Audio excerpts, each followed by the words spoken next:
He never went nowhere. His heart was set on the Indian maid with the coal black hair. Elijah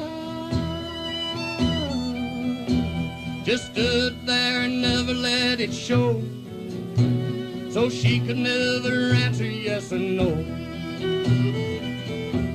And then one day a wealthy customer bought the Indian maid and took her oh so far away, but old Elijah stayed. Elijah